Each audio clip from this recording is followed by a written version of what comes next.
যেতে হবে। আমাদের ওরকম রক্ত থেকে অজ্ঞান হয়ে গেলে চলবে না। এই যে আমাকেই দেখুন না, আমি একটা ক্লাউড সেলুন সার্ভিস চালাই। সেখানে আমার আন্ডারে কত মেয়ে কাজ করে। সময় অসময় আমাকে নিজেকেও যেতে হয় সার্ভিস প্রোভাইড করতে। অনেক সময় আমাকে ম্যাসাজ থেরাপিও দিতে হয়।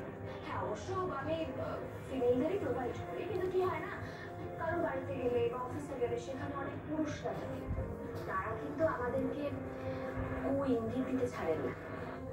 ক্লাউড সেলুন, আমি ক্লাউড কিচেনের নাম শুনেছি। আপনি তো এন্টারপ্রেনিউর।